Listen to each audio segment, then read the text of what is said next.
Hi, everybody. It's time for us to read chapter 2 of My Father's Dragon. Remember, yesterday we read about the boy, the father, and the cat that he found. And the cat was telling the boy all about Wild Island. So, chapter 2, we're going to find out more about Wild Island. And here's where the dragon comes in. The chapter is called My Father Runs Away. Here we go. Wild Island is practically cut in two by a very wide and muddy river, continued the cat. This river begins near one end of the island and flows into the ocean at the other. Now, the animals there are very lazy, and they used to hate having to go all the way around the beginning of this river to get to the other side of the island. It made visiting inconvenient and mail delivery slow, particularly during the Christmas rush. Crocodiles could have carried passengers and mail across the river, but crocodiles are very moody and not the least bit dependable and are always looking for something to eat. They don't care if the animals have to walk around the river, so that's just what the animals did for many years. But what does all this have to do with airplanes? Asked my father, who thought the cat was taking an awfully long time to explain. Be patient, Elmer, said the cat, and she went on with the story. One day, about 4 months before I arrived on Wild Island, a baby dragon fell from a low-flying cloud onto the bank of the river. And here's the baby dragon. You can see it falling down from the cloud. He was too young to fly very well, and besides, he had bruised one of his wings quite badly, so he couldn't get back to his cloud.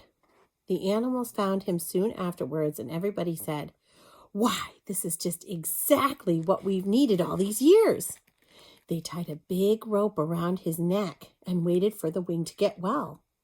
This was going to end all of their crossing the river troubles. "I've never seen a dragon," said my father. "Did you see him? How big is he?"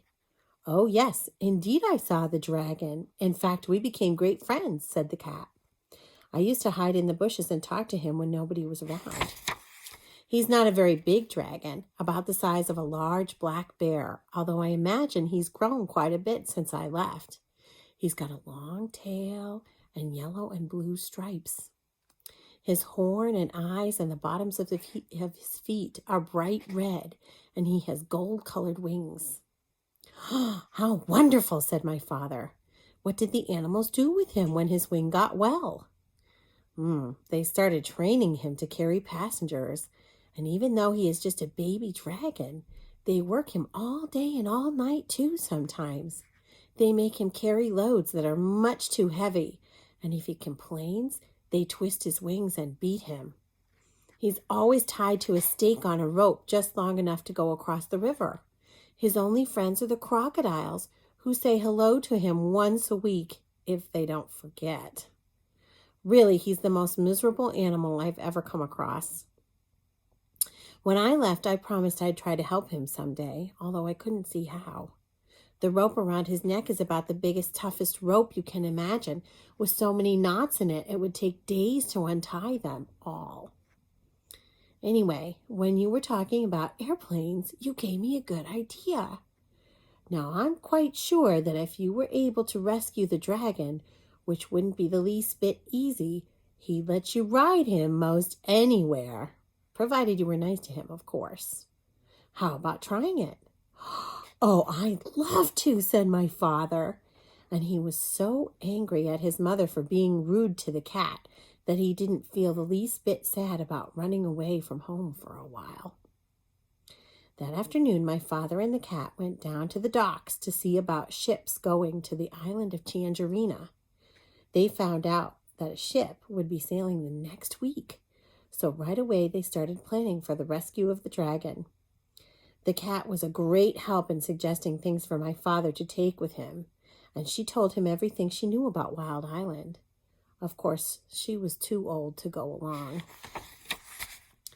Everything had to be kept very secret, so when they found or bought anything to take on the trip, they hid it behind a rock in the park. The night before my father sailed, he borrowed his father's knapsack, and he and the cat packed everything very carefully.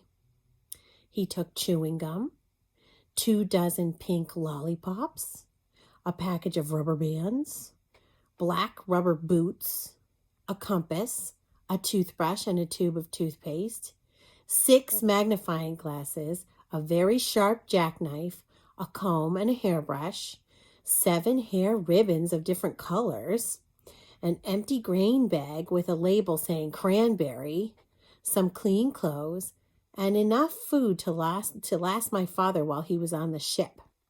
He couldn't live on mice, like a cat, so he took 25 peanut butter and jelly sandwiches and 6 apples, because that's all the apples that he could find in the pantry. When everything was packed, my father and the cat went down to the docks to the ship. A night watchman was on duty, so while the cat made loud, queer noises to distract his attention, my father ran over the gangplank and onto the ship. He went down into the hold at the bottom of the ship and hid among some bags of wheat. And the ship sailed early the next morning. And there you can see the father is on the ship, and there's the cat watching him sail away. I wonder what's going to happen tomorrow.